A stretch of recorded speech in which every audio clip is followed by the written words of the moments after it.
कभी किसी नॉवल या पोइम में ऐसा लगा है कि रैंडम रेफरेंस दिया गया है जो किसी हिस्टोरिकल, माइथोलॉजिकल या लिटरेरी इवेंट से कनेक्ट करता है। जैसे अगर कोई कहे ही मेट हिज वाटरलू, तो इसका सिंपल मतलब सिर्फ एक बैटल नहीं बल्कि नेपोलियन की हार का रेफरेंस है जो एक सिंबॉलिक मीनिंग कैरी करता है। यही है एलुजन, एक छुपा हुआ रेफरेंस जो डेप्थ और मीनिंग बढ़ाता है। अगर आप एक लिटरेरी स्टूडेंट हैं या किसी भी तरह क्रिएटिव राइटिंग से जुड़े हैं तो एलुजन का समझना बहुत जरूरी है। आज की वीडियो में हम देखेंगे एलुजन की डेफिनेशन, टाइप्स, एग्जाम्पल और इसके लिटरेचर में इंपॉर्टेंस। तो चलिए इसे अच्छे से समझते हैं। एलुजन एक इनडायरेक्ट रेफरेंस होता है जो किसी फेमस इंसान, जगह, इवेंट या वर्क ऑफ लिटरेचर से होता है बिना उसका डायरेक्ट मेंशन किए। इसका मेन पर्पज ये होता है कि एक बड़ा आइडिया या कॉन्सेप्ट छोटी सी लाइन या फ्रेज में कन्वे हो सके। जैसे एक एग्जांपल को देखिए, he was a real Romeo in his college day.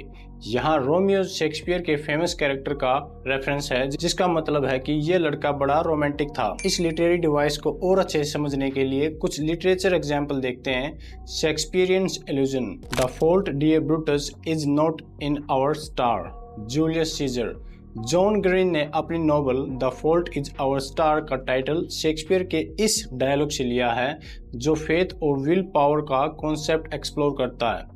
Something is rotten in the state of Denmark, Hamlet. ये फ्रेज किसी भी करप्ट या प्रॉब्लमेटिक सिचुएशन को डिस्क्राइब करने के लिए यूज होता है। टू बी और नॉट टू बी, ये फ्रेज एग्जिस्टेंशियल क्राइसिस और डिलेमा को रिप्रेजेंट करता है और कई मॉडर्न वर्क में यूज होता है। Classical mythology allusion, T S. Eliot की poem the Waste Land multiple Greek mythology और बिब्लिकल एलुजन से भरी हुई है। जैसे टायरसियस और द फिशर क्वीन का रेफरेंस, अकिलीज हील का रेफरेंस किसी भी इंसान की सबसे बड़ी कमजोरी को डिस्क्राइब करने के लिए होता है जो ग्रीक वॉरियर अकिलीज की कहानी से आया है। ओपनिंग पेंडोरास बॉक्स का रेफरेंस किसी भी ऐसे एक्शन को डिस्क्राइब करता है जो अनएक्सपेक्टेड प्रॉब्लम क्रिएट कर सकते हैं। Modern literature allusion, Harry Potter series में कई बिब्लिकल और माइथोलॉजिकल रेफरेंस दिए गए हैं जैसे द फिलोसफिकल स्टोन जो एल्केमी और मोर्टेलिटी से रिलेटेड है। जॉर्ज ऑरवेल्स 1984 का बिग ब्रदर ट्रम्प आज भी गवर्नमेंट सर्विलेंस के लिए यूज होता है। एफ. स्कॉट फिट्जजेराल्ड का नॉवल द ग्रेट गैट्सबी में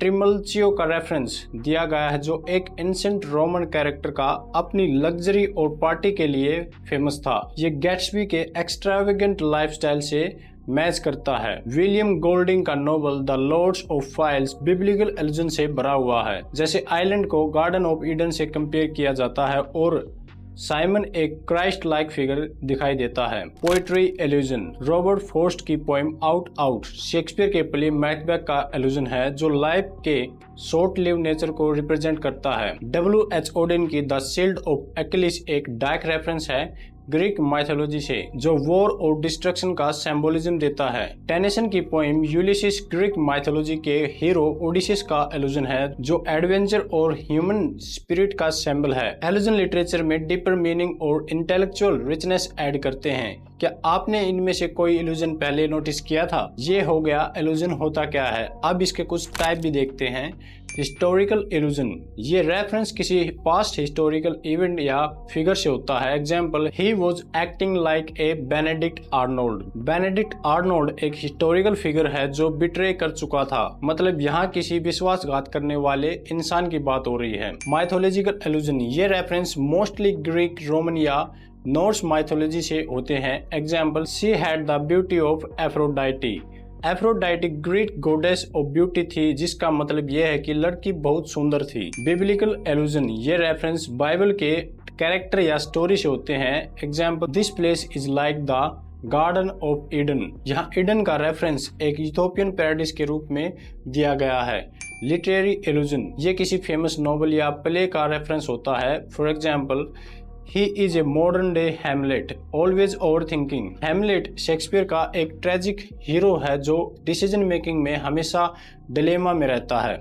पॉप कल्चर एलुजन, मॉडर्न लिटरेचर और सिनेमा भी एलुजन का यूज करता है जो पॉप कल्चर से रिलेटेड है। जैसे example, why so serious, joker the dark night. यह डायलॉग किसी भी सीरियस इंसान को टीज करने के लिए यूज होता है। अगर आप कोई बुक और आर्टिकल रीडिंग कर रहे हो तो इल्यूजन का आइडेंटिफाई कैसे करें, आओ समझते हैं। फेमस नेम या प्लेस ढूंढो। अगर कोई फेमस हिस्टोरिकल या माइथोलॉजिकल नेम यूज हो रहा है तो इल्यूजन हो सकता है। कॉन्टेक्स्ट चेक करो, देखो कि ये रेफरेंस किसी सिचुएशन में यूज हो रहा है। एक्स्ट्रा नॉलेज बनाओ। लिटरेचर और हिस्ट्री की नॉलेज बढ़ाने से इल्यूजन समझना इजी हो जाता है। आपने देखा कि इल्यूजन एक पावरफुल लिटरेरी डिवाइस है जो किसी भी टेक्स्ट को और मीनिंगफुल बना सकता है। ये सिर्फ एक रेफरेंस नहीं होता बल्कि एक हिडन ट्रेजर जैसा होता है जो पढ़ने वाले को डीपर अंडरस्टैंडिंग देता है। अगर आप लिटरेचर या क्रिएटिव राइटिंग सीख रहे हो तो इल्यूजन का नॉलेज आपकी राइटिंग और एनालिसिस को नेक्स्ट लेवल पे ले जा सकता है। अब आप किसी नॉवल या पोएम में एक इनडायरेक्ट रेफरेंस देखें तो सोचिए, क्या ये इल्यूजन हो सकता है? क्या आप किसी और फेमस इल्यूजन का एग्जाम्पल दे सकते हैं जो किसी बुक या मूवी में यूज हुआ हो?